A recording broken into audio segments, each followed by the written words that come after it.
Good evening, and welcome back to Footnotes Folly. I am Professor Reginald St. John Pemberton, and tonight we continue the Annals of Tacitus with Book 2, the years 16 to 19. This is, above all, the book of Germanicus, the most beloved man in the Roman world, brave and brilliant and doomed, and the cold uncle Tiberius who could not abide his glory. We give it to you complete, in plain modern English, from Thomas Gordon's grand old public domain translation. The plain rendering and the asides are my own. In this first part, Germanicus brings the German war to its height, the great pitched victory at Idistaviso over his old enemy Arminius, a second hard-won battle, and then one of the most harrowing passages in all of Tacitus, a Roman fleet caught and broken on the wild northern sea. And through it all, watch Tiberius in Rome, smiling, congratulating, and quietly deciding that this dangerous young hero must be removed, not killed, not yet, but sent far away to the east, where accidents can happen. Let us begin. The unrest in the east was not unwelcome to Tiberius, because it gave him a pretext for removing Germanicus from his old and loyal legions, placing him over unfamiliar provinces, and exposing him both to ordinary dangers and to treachery. Germanicus, seeing how strongly the soldiers loved him and how deeply his uncle hated him, became even more determined to win a decisive victory. He reviewed every method of conducting the war, and all the losses and successes that had marked it during these 3 years. He considered that the Germans were always beaten in open battle on level ground, that woods, marshes, short summers, and early winters were their strongest defenses, and that his own men suffered less from wounds than from long marches and the loss of their equipment. The Gauls were tired of supplying horses. His baggage train was long, unwieldy, easily attacked, and hard to defend. But if the army entered the country by sea, the invasion would be easy and the enemy would have no warning. The war would also begin earlier. The legions and supplies could be carried together, and the cavalry could be brought safely through the river mouths and channels into the heart of Germany. He therefore chose that plan. Publius Vitellius and Publius Cantius were sent to collect the tribute of the Gauls, while Silius, Entius, and Caecina directed the building of the fleet. 1,000 vessels were judged enough, and they were quickly completed. Some were short, pointed at both ends and broad in the middle, so they could better endure the motion of the waves. Some had flat bottoms, so they could run aground without damage. Several had rudders at both ends, so that by suddenly reversing the oars, they could move either way. Many were covered over with arches to carry engines of war. They were fitted to hold horses and supplies, to move under sail, and to be driven by oars. The eagerness and energy of the soldiers added to the spectacle and terror of the fleet. The ships were to meet at the Isle of Batavia, chosen because landing there was easy, because it was convenient for receiving the forces, and because from there they could be transported to the war. The Rhine flows in one continuous channel, or is broken only by small islands, until it reaches the end of Batavia, where it divides as if into 2 rivers. One branch still runs through Germany, keeping the same name and violent current until it joins the ocean. The other washes the Gallic shore with a broader and gentler stream. The inhabitants call it by another name, the Wahel. Soon afterward it changes that name for the river Meuse, through whose vast mouth it is discharged into the same ocean. While the fleet was sailing, Germanicus ordered his lieutenant Silius to invade the Catons with a fast, moving force. Germanicus himself, after hearing that the fort on the river Lupia was under siege, led 6 legions there. Sudden rains prevented Silius from doing more than taking a small amount of plunder, together with the wife and daughter of Arpus, prince of the Catons. The besiegers did not wait to fight Germanicus. When they heard he was approaching, they slipped away and scattered. They had, however, thrown down the common tomb recently raised over the Varian legions, and also the old altar erected to Drusus. Germanicus restored the altar, and with the legions personally performed the funeral ceremony of running courses in honor of his father. It was not thought proper to rebuild the tomb, but he fortified the whole space between Fortaleza and the Rhine with a new barrier. Be favorable to your son as he attempts the same enterprises. Inspire him with the same counsels and animate him by your example. By now the fleet had arrived, the supplies were sent forward, ships were assigned to the legions and the allies, and Germanicus entered the canal cut by Drusus and named after him. There he invoked his father. From there he sailed successfully through the lakes and the ocean to the river Amisia. At the town of Amisia, the fleet was left on the left bank. This was a mistake, because the army landed on the right bank, and many days were lost building bridges. The cavalry and legions crossed safely while the tide was still going out, but the returning tide threw the rear into disorder, especially the Batavians, who were playing with the waves and showing their skill at swimming. Some of them were drowned. While Germanicus was making camp, he was told that the Angevarians had revolted behind him. He sent a body of cavalry and light infantry against them under Stratinius, who punished the treacherous rebels with fire and slaughter. Between the Romans and the Cheruscans flowed the river Visurgis. On its banks stood Arminius with the other chiefs. He asked whether Germanicus had arrived, and when told that he was there, he requested permission to speak with his brother.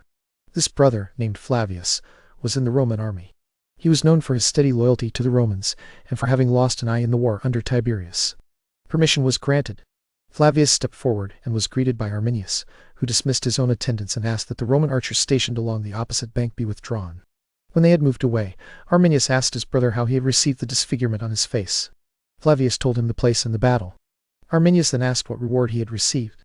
Flavius answered that he had received an increase of pay, a chain, a crown, and other military honors. Arminius mocked all of these as the cheap wages of slavery. Then a bitter argument began. Flavius spoke of the grandeur of the Roman Empire, the power of the emperor, the mercy shown by the Romans to nations that submitted, and the heavy yoke borne by the conquered. He added that neither the wife nor the son of Arminius had been treated like captives. Arminius answered by invoking the natural rights of their country, the ancient liberty of Germany, and the household gods of their people. He joined his own prayers to those of their common mother, urging Flavius not to prefer the name of deserter, betrayer of his family, his countrymen, and his kindred, over the glory of being their commander. Little by little they fell into insults. Even the river between them would not have kept them from fighting if Stertinius had not hurried to seize Flavius, who was in a rage and calling for his arms and his horse. On the opposite bank Arminius could be seen swollen with fury and threats, challenging them to battle. Much of what he said was in Latin, for as the general of his countrymen he had once served in the Roman armies. The next day, the German army formed for battle on the far side of the Visurgis. Germanicus thought a general should not risk the legions until he had secured their crossing with bridges and guards, so he sent the cavalry through the ford first. Stertinius and Emilius, lieutenant colonel of a legion, led them, and the two officers crossed at different places to divide the enemy's attention. Cariovalda, captain of the Batavians, crossed where the current was strongest. The Cheruscans pretended to flee and drew him into a plain enclosed by woods. Then they rushed out, attacked him from every side, overthrew those who stood firm, and pressed hard on those who began to give ground. The Batavians, in danger, formed a ring, but they were broken again, partly by close fighting and partly by showers of darts thrown from a distance. Cariovalda held out for a long time against the enemy's fury. At last he urged his men to form into platoons and force their way through the stronger host. He himself broke into the enemy's center, but he and his horse fell under a storm of darts, and many of the chief Batavians fell around him. The rest were saved by their own courage or rescued by the cavalry under Stertinius and Emilius. After Germanicus crossed the Visurgis, he learned from a deserter that Arminius had chosen the place for battle, that more nations had joined him, that they were gathered in a wood sacred to Hercules, and that they planned to storm the Roman camp by night. The deserter was believed. The enemy's fires could be seen, and scouts who advanced toward them reported that they had heard horses neighing and the deep, hollow noise of a huge and restless host. At this critical moment, with a decisive battle approaching, Germanicus thought he needed to know the temper and spirit of the soldiers. He considered how he might discover it without being deceived. Reports from the tribunes and centurions, he knew, were more often pleasing than true. His freedmen still had servile minds and could not speak freely. Friends were inclined to flatter. An assembly was just as uncertain, because the advice offered by a few was usually repeated by all. The soldiers' real feelings were best known when they were least watched. When relaxed over their meals, they frankly revealed their hopes and fears. At the beginning of the night, Germanicus went out through the augural gate with only one attendant. He disguised himself by hanging the skin of a wild beast over his shoulders, chose hidden paths, passed unnoticed by the watch, entered the lanes of the camp, and listened from tent to tent. He took pleasure in hearing his own popularity and fame openly displayed. One soldier praised his general's imperial birth, another his handsome person, and all praised his patience, his courtesy, and the steady balance of his mind, whether he was cheerful or serious. They admitted that such merit deserved gratitude, and that in battle they ought to show it by offering these treacherous Germans, who forever broke treaties and peace, as sacrifices to both glory and revenge. Meanwhile, one of the enemy, who understood Latin, rode up to the palisades and shouted in the name of Arminius that every deserter would receive a wife, land, and for as long as the war lasted, 100 sesterces a day. The insult inflamed the anger of the legions. Let day come. Let battle be given. The soldiers will seize the lands of the Germans, not accept them. They will take German wives, not receive them.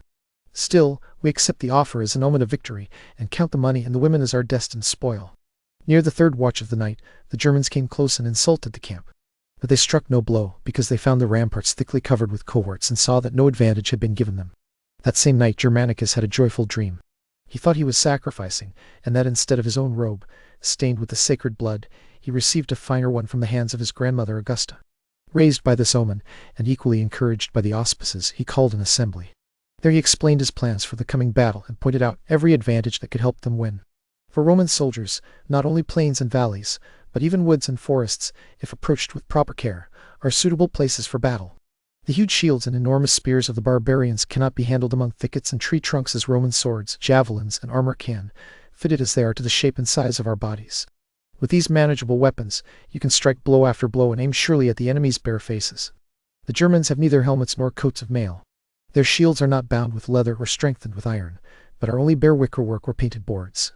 Their front ranks carry pikes, but the rest have only stakes burned at the end, or short and worthless darts.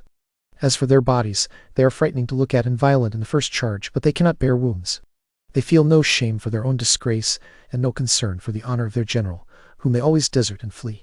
In adversity they are cowards, in success they despise every law, divine and human. Finally, if the army, after its hardships at sea and its long marches by land, longs for a complete end to its labor, it can gain that end by this battle. The Elbe is now nearer than the Rhine. You make me a conqueror in the lands where my father and my uncle conquered. The war is finished. The soldiers' eagerness answered their general's speech, and the signal to attack was given. Arminius and the other chiefs did not fail to speak to their own bands as well. These Romans are the cowardly fugitives of the Varian army. Because they could not endure battle, they later chose rebellion. Some come with backs, scarred and deformed by wounds, others with limbs maimed by storms. Abandoned by hope, and with the gods against them, they are once more offering their lives to the enemies who will avenge themselves. Until now, a fleet and unknown seas have been the refuge of their cowardice against an enemy attacking or pursuing them. But now that they must fight hand to hand, wind and oars will give them no help after defeat. The Germans need only remember their robbery, cruelty, and pride. For ourselves, nothing remains except to keep our native liberty, or by death prevent slavery. The enemy, stirred up in this way, and calling for battle, were led into a plain called Idistaviso. It lies between the Visurges and the hills, winding unevenly as the swelling mountains narrow it or the bends of the river open it out.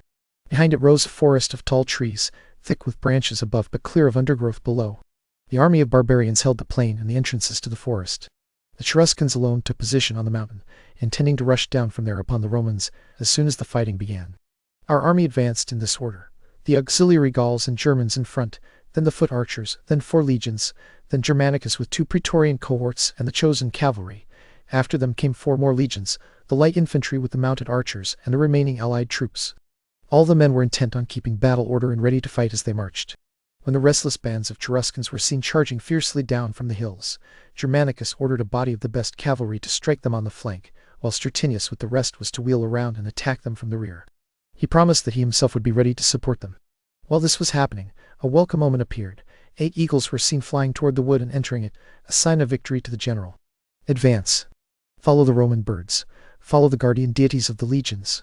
At once the infantry attacked the enemy's front, and at once the detached cavalry struck their flank and rear. This double assault produced a strange result. The 2 divisions of the enemy army fled in opposite directions. Those in the woods ran into the plain, and those in the plain rushed into the woods. The Cheruscans, caught between both, were driven from the hills. Among them was Arminius, conspicuous for his bravery, who with his hand, his voice, and his visible wounds still held the fight together. He had attacked the archers, and would have broken through them, but the cohorts of the Rhetians, the Vindolicians, and the Gauls came to their relief. Still, by his own strength and the power of his horse, he escaped, smearing his face with his own blood so he would not be recognized. Some have said that the Chaucians, who were serving among the Roman auxiliaries, knew him and let him go. The same courage or the same deception allowed Inguiomerus to escape. The rest were killed everywhere. Great numbers tried to swim the Visurges, and were destroyed in it, either pierced by darts, swallowed by the current, crushed by the weight of the crowd, or buried under collapsing banks. Some sought a shameful refuge in the tops of trees and hid among the branches, but the archers shot them for sport, or they were crushed when the trees were cut down. It was a mighty victory, and for us far from bloody.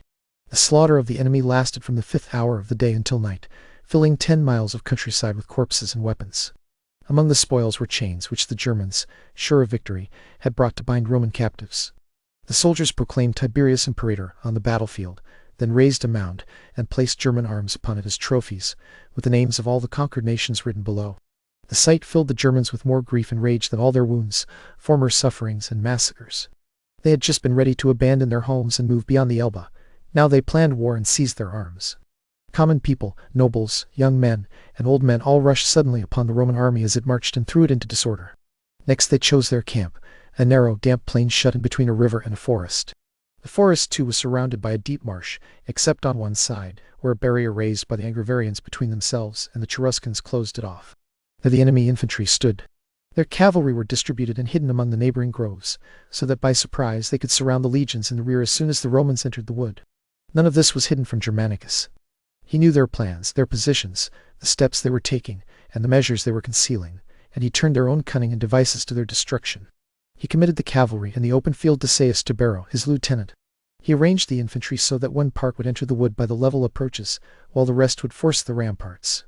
This was the hardest task, and he reserved it for himself. The rest he left to his lieutenants.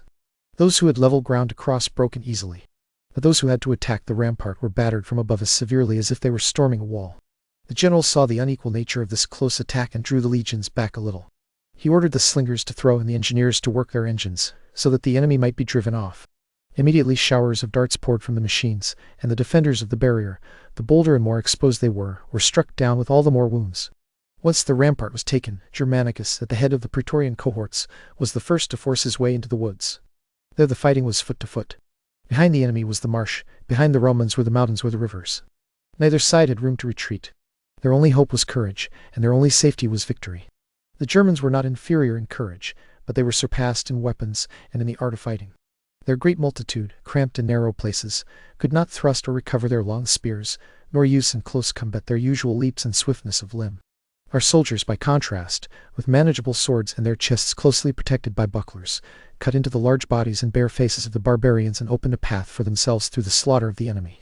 Besides this, the energy of Arminius was now failing him, either worn down by his continual efforts or weakened by a wound just received. Ingeomorus was everywhere, urging on the battle, but fortune rather than courage deserted him. Germanicus, so that he could be recognized more easily, took off his helmet and urged his men on. Press on with the slaughter. You need no captives.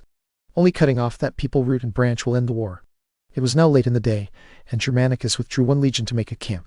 The rest fed themselves until night on the blood of the enemy. The cavalry fought with uncertain success.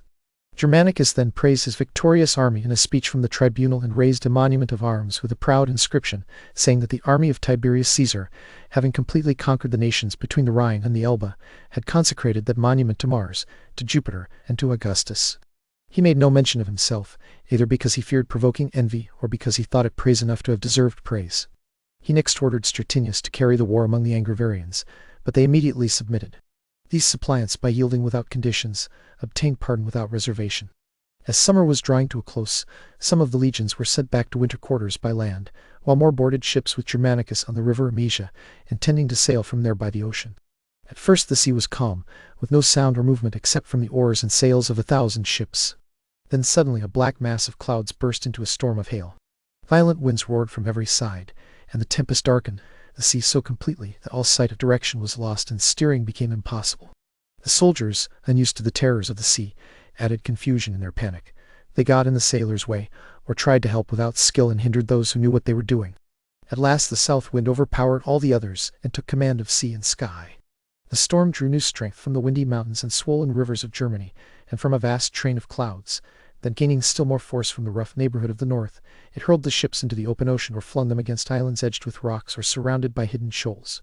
Gradually, with great labor and a turn of the tide, the ships were freed from the rocks and sands, but they remained at the mercy of the winds. Their anchors could not hold. They were filled with water, and all their pumps could not empty them. To lighten the vessels whose decks were being swallowed by the waves, the horses, beasts, baggage, and even the arms were thrown into the sea. The German Ocean is more violent than the rest of the sea, and the German climate is harsher. For that reason this disaster was considered greater and stranger than any other. The fleet was trapped in a stormy sea that was believed to be bottomless, endless, and without any shore nearby except hostile shores. Part of the fleet was swallowed up.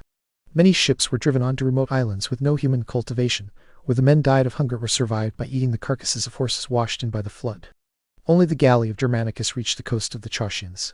There he wandered sadly, day and night, among the rocks and projecting shore, constantly blaming himself as the cause of such a terrible destruction. His friends could barely keep him from throwing himself in despair into the same hostile waters. At last, with a returning tide and a helpful wind, the ships began to come back. They were all damaged, almost without oars, or else using cloaks to spread out as sails, and some were so disabled that they had to be dragged by those that were less damaged. Germanicus repaired them quickly and sent them out to search the islands. By this care many men were gathered up. Many others were redeemed by the Angevarians, our new subjects, from their coastal neighbors and restored. Some who had been driven as far as Great Britain were sent back by the little British kings. They told of the violence of whirlwinds, of strange birds, and of sea monsters with uncertain shapes, partly human and partly beast. These were strange sights, or else the work of imagination and fear. The news of the wreck encouraged the Germans with hopes of renewing the war, and it also stirred Germanicus to hold them down. He ordered Caius Silius, with 30,000 foot and 3,000 horse, to march against the Catons. He himself, with a larger force, invaded the Marsians. There he learned from Olivindus, their general, lately brought under our authority, that the eagle of one of Varus's legions was hidden underground in a nearby grove and guarded only lightly. 2 parties were immediately sent out, one to face the enemy and draw them from their position, the other to move around behind them and dig up the eagle. Both succeeded. From there Germanicus advanced eagerly, ravaged the country, and struck the enemy down. They either did not dare to fight, or wherever they did fight, were quickly defeated. The Romans are invincible. No disasters can overcome them. Their fleet has been wrecked, their arms are lost, our shores are covered with the bodies of their horses and men, and yet they attack us with their usual ferocity, with the same firmness, and with numbers that seem increased. So the army was led back into winter quarters, delighted to have balanced its recent misfortune at sea with this successful expedition. Germanicus increased their joy by his generosity, ordering that each sufferer be paid as much as he declared he had lost. No one doubted that the enemy had been humbled and were considering how to obtain peace, and that the next summer would end the war. But Tiberius sent frequent letters pressing Germanicus to come home and celebrate the triumph already decreed for him. You have already tried enough of fortune and faced more than enough danger. You have fought great and successful battles, but you must also remember your losses and disasters. Though they came from wind and waves, and from no fault of the general, they were still great and grievous. I myself was sent 9 times into Germany by Augustus, and achieved far more by policy than by arms. In this way, I brought the Sygambrians into subjection. In this way, I drew the Suevians and King Marabodes under the bonds of peace. The Cheruscans, too, and the other hostile nations, now that Roman vengeance has been satisfied, may be left to pursue their own national quarrels. Germanicus begged for 1 year to complete his conquest. But Tiberius attacked his modesty with a new temptation and a fresh opportunity, offering him another consulship, which he would have to administer in person at Rome. If the war is still to be carried on, Germanicus should leave a field of glory to his brother Drusus. No other field remains for him, since the empire has no war to maintain anywhere except in Germany. Only there can Drusus acquire the title of imperator and earn the triumphal laurel. Germanicus resisted no longer, though he knew that all this was false and hollow, and saw that envy was tearing him away from a harvest of glory already ripe. Decrees of the Senate were then passed to drive astrologers and magicians out of Italy. One of that group, Lucius Pituanius, was thrown from the Tarpeian rock. Another, Publius Marcius, was executed by order of the consuls outside the Esquiline gate at the sound of the trumpet, according to the ancient form. At the next meeting of the Senate, Quintus Haterius, a former consul, and Octavius Fronto, who had once been praetor, spoke at length against the luxury of the city. A law was then passed forbidding the use of solid gold tableware and forbidding men to disgrace themselves by wearing costly, soft, effeminate silks. Fronto went further and proposed limits on the amount of silver plate people could own, the expense of their furniture, and the number of servants in their households. At that time senators still commonly strayed from the question before them and gave whatever advice they thought useful to the public good. As the empire has grown, private wealth has grown along with it. It is no new thing for citizens to live according to their rank and fortune. This agrees with the oldest custom. The ancient Fabrici, and the later Scipios possessed different levels of wealth and therefore lived differently, yet each lived suitably to the condition of the commonwealth in his own age. When the state was poor, private houses were poor too. But when the state rose to such greatness and splendor, the splendor of individuals rose with it. In matters of plate, attendance, and expense, there is no fixed measure of excess or frugality except each man's fortune.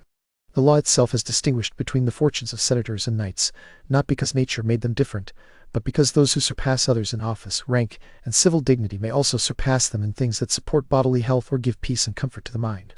Unless, indeed, the most illustrious citizens are expected to bear the sharpest cares and endure the heaviest labors and dangers, while being denied every relief from labor, danger, and care.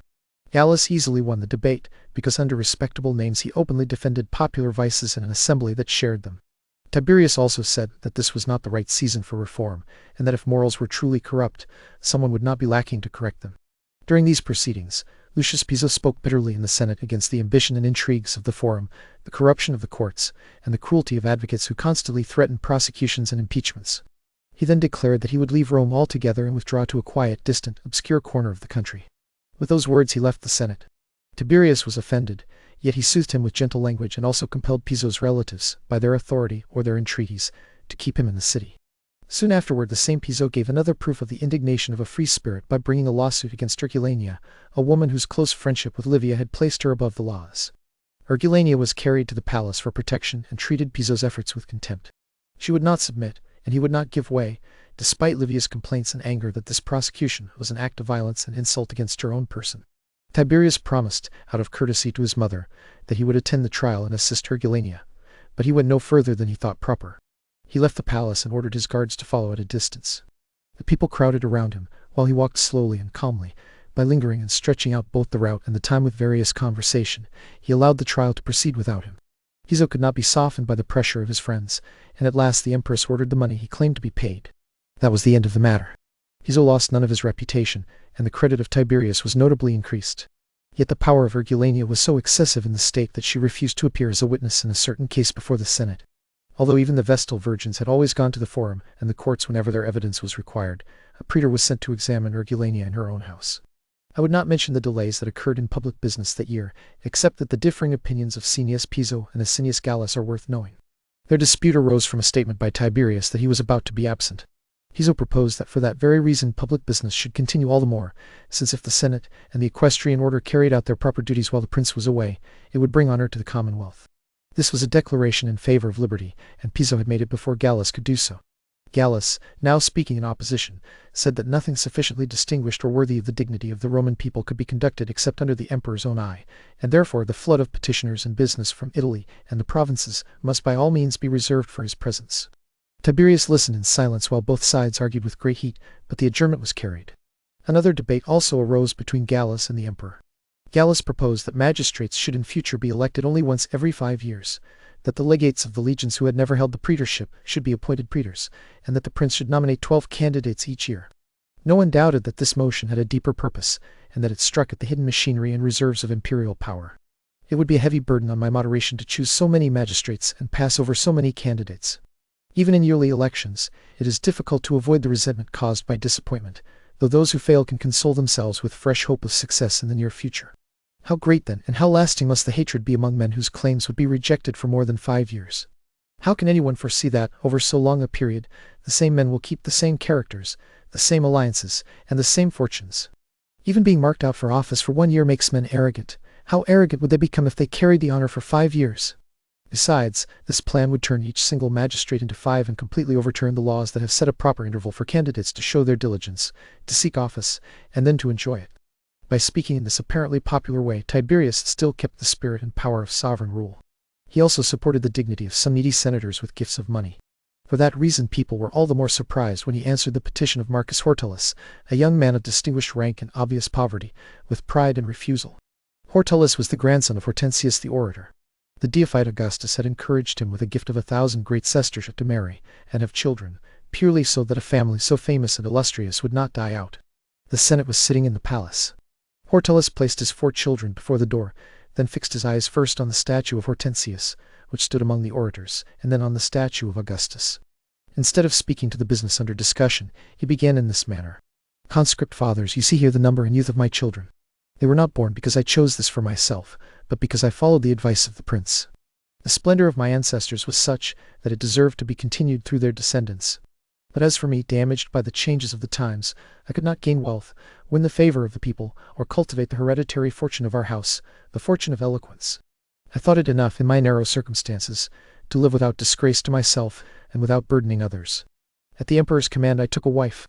Look at the offspring of so many consuls, look at the descendants of so many dictators. I do not recall this to provoke envy, but to move compassion. As your reign advances, Caesar, these children may reach the honors that are in your power to give. In the meantime, protect them from want. They are the great grandsons of Hortensius. They are the foster sons of Augustus. The Senate was inclined to favor him, and this only stirred Tiberius to oppose Hortulus more eagerly. If everyone who is poor comes here to ask money for his children, the public treasury will certainly fail, and private people will still never be satisfied. When our ancestors allowed senators to depart from the question before them in order to propose something more important to the state, they did not allow it so that we could deal here with household business and increase private incomes. That is a hateful task both for the Senate and for the prince, since whether they grant or deny the requested gifts, either the people or the petitioners will always be offended. But these are not really petitions. They are demands, made out of order and sprung upon us by surprise. While you are assembled on other business, he stands up and presses upon your pity by the number and youth of his children. With the same force he turns the attack upon me, and as it were, breaks open the treasury. But if we empty it by popular gifts, we must fill it again by robbery and oppression. The deified Augustus gave you money, Hortulus, but he gave it without being asked, and not on condition that it must always be given. Otherwise diligence will grow weak, idleness will prevail, and men, having no hope and resources of their own and no concern for themselves, but resting securely on help from others, will become lazy in private life and burdensome to the public.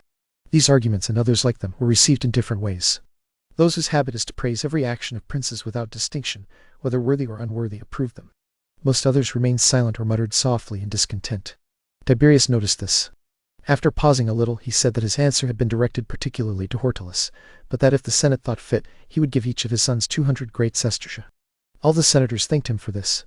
Only Hortalus said nothing, perhaps from immediate fear, or perhaps because, even in poverty, he retained the pride of his ancient nobility. Tiberius never showed him further pity, though the house of Hortensius fell into shameful distress. At the end of the year, a triumphal arch was raised near the temple of Saturn as a monument to the recovery of the Varian eagles under the command of Germanicus and under the auspices of Tiberius. A temple to happy fortune was dedicated near the Tiber, in the gardens left to the Roman people by Caesar, the dictator. A chapel was consecrated to the Julian family, and statues to the deified Augustus were set up in the suburbs called Bovoli. In the consulship of Caius Caelius and Lucius Pomponius, on the 6th and 20th of May, Germanicus Caesar celebrated a triumph over the Cheruscans, the Catans, the Angevarians, and the other nations as far as the Elbe. In the triumph were carried all the spoils and captives, together with representations of mountains, rivers, and battles. Because he had been prevented from finishing his conquests, the display made them seem complete. His own graceful appearance, and his chariot filled with his 5 children, increased the spectacle and the delight of those watching. Yet their joy was checked by secret fears, as they remembered that public favor had proved harmful to his father Drusus, that his uncle Marcellus had been taken away in youth from the burning affection of the people, and that the favorites of the Roman people were always short-lived and unfortunate. Tiberius distributed 300 sesterces to each person in the name of Germanicus, and named himself his colleague in the consulship. Even by doing this he did not gain a reputation for affection or sincerity. In truth, under the pretense of investing the young prince with new advancement and honors, he resolved to remove him from Rome. To bring this about, he craftily created an occasion, or seized one that chance offered. Archelaus had now held the kingdom of Cappadocia for 50 years. He was deeply disliked by Tiberius because, during Tiberius's retirement at Rhodes, the king had shown him no attention or distinction. This neglect did not come from contempt, but from the warnings given to Archelaus by the confidants of Augustus. At that time the young Caius Caesar, who was expected to inherit the sovereignty, was alive and had been sent to settle and administer the affairs of the East. Friendship with Tiberius was therefore considered dangerous. But when Tiberius gained the empire through the complete fall of the family of the Caesars, he lured Archelaus to Rome by means of letters from his mother. She did not conceal her son's resentment, but offered the king his mercy, provided that he came and begged for it in person. Archelaus, either unaware of the trap or afraid of violence if he seemed to notice it, hurried to the city. There Tiberius received him with great sternness and anger, and soon afterward had him accused as a criminal in the Senate. The charges made against him were mere inventions. Yet equal treatment is unfamiliar to kings, and to be treated like criminals is intolerable. Archelaus, broken by grief as well as by age, ended his life, whether by choice or by fate. His kingdom was turned into a province. From its revenues Tiberius announced that the tax of 100th penny would be reduced, and for the future he lowered it to the 200th. At the same time Antiochus, king of Commagena, died, as did Philopator, king of Cilicia. Great turmoil shook those nations, since many of the people wanted Roman government, while many others were devoted to rule by their own kings. The provinces of Syria and Judea, oppressed by taxes, also asked for a reduction of tribute. Tiberius reported these matters, along with the affairs in Armenia already described, to the fathers. He told them that the disturbances in the east could be settled only by the judgment and abilities of Germanicus, since his own age was now declining and Drusus was not yet mature enough for such a charge. The provinces beyond the sea were therefore decreed to Germanicus, with authority higher than that of all governors who received provinces either by lot or by the prince's appointment. But Tiberius had already arranged to remove Creticus Silanus from the government of Syria. Silanus was connected to Germanicus by family ties, because his daughter was betrothed to Nero, the eldest son of Germanicus. In Silanus's place Tiberius appointed Cneius Piso, a man of violent temper, unable to submit to authority, and heir to all the ferocity and arrogance of his father Piso. The elder Piso, during the civil war, had strongly supported the Revived party against Caesar in Africa, then followed Brutus and Cassius, and at last was allowed to return home. Yet he refused to seek public offices, and was even courted by Augustus to accept the consulship. The son, besides his inherited pride and violence, was raised still higher by the nobility and wealth of his wife Plancina. He scarcely yielded even to Tiberius, and he despised the sons of Tiberius as men far beneath him. He did not doubt that he had been put over Syria in order to obstruct the measures and defeat all the purposes of Germanicus. Some even believed that Tiberius had given him secret orders to do this, just as it was certain that Livia directed Plancina to use the resentments of her sex, and by constant rivalry and insults to persecute Agrippina. The whole court was divided, with secret loyalties split between Drusus and Germanicus. Tiberius favored Drusus because he was his natural son. Others loved Germanicus, all the more because his uncle disliked him, and because on his mother's side he came from a more illustrious line. Mark Antony was his grandfather, and Augustus his great-uncle. By contrast, Pomponius Atticus, a Roman knight and the great-grandfather of Drusus, seemed to bring a stain upon the ancestral images of the Claudian house. Besides this, Agrippina, wife of Germanicus, far surpassed Livia, wife of Drusus, both in the number of her children and in the reputation of her virtue. Yet the two brothers lived together in warm affection and harmony, not at all shaken or estranged by the rivalry that ruled among their separate friends and followers. Soon afterward Drusus was sent into Illyricum, so that he might be trained in war and win the affection of the army. Tiberius also thought that the young man, who loved the pleasures and luxuries of Rome, would be reformed in camp, and that his own security would be greater when both his sons were at the head of the legions. Public reason for sending him was the protection of the Suevians, who were then begging for aid against the power of the Cheruscans. Since the Romans had left, these nations no longer feared dangers from abroad. Being especially engaged in a contest for national glory, they had fallen back, as usual, into their old internal quarrels and had turned their arms against one another. The two peoples were equal in power, and their two leaders equal in courage, though they were regarded very differently. The title of king had drawn the hatred and aversion of his countrymen upon Merobaudes, while Arminius, as the champion who fought for liberty, was loved by the people everywhere. For this reason not only the Cheruscans and their allies, who had formed the old soldiery of Arminius, took up arms, but the Semnons and Langobards also revolted to him. Both were Suevian nations and subjects of Merobaudes. With their support Arminius would have surpassed his enemy in strength, but Ingiomarus and his band of followers deserted to Merobaudes, for no other reason than resentment that an old man and an uncle like himself should obey Arminius, a young man and his nephew. Both armies were drawn up with equal hopes. They no longer fought in the old German way, broken into scattered parties for loose and random attacks. Long war with us had taught them to follow their standards, strengthen the main body with reserves, and obey the orders of their generals. Arminius rode on horseback through all the ranks, reviewing them. As he passed, he praised their former deeds, their recovered liberty, the legions they had slaughtered, the Roman arms they had seized as spoils, and the monuments of victory still held in the hands of some among them. He spoke of Merobaudes with insults, calling him a fugitive and a man with no ability in war, a coward who had sought safety in the dark retreats of the Hercynian woods, and then by gifts and entreaties had courted alliance with Rome. He called him a betrayer of his country, and a lifeguard man of Caesar's, worthy to be destroyed with no less hostile vengeance than they had shown in the slaughter of Quintilius Varus. They had only to remember so many battles bravely fought. The results of those battles, especially the complete expulsion of the Romans, proved plainly with whom the glory of the war remained. Merobaudes, for his part, did not fail to praise himself and disparage the enemy. Holding Ingiomarus by the hand, he said that in him rested the whole renown of the Cheruscans, and that from his counsels came all the exploits that ended successfully. Arminius, he said, was a man of frantic temper and a novice in affairs, who claimed another man's glory because he had treacherously surprised 3 legions that expected no enemy, along with a leader who feared no fraud. That base surprise had since been avenged on Germany by heavy slaughters, and on Arminius himself by disgrace within his own house, since his wife and son still bore the bonds of captivity. As for himself, when Tiberius formerly attacked him at the head of 12 legions, he had preserved the glory of Germany unstained, and had ended the war on equal terms.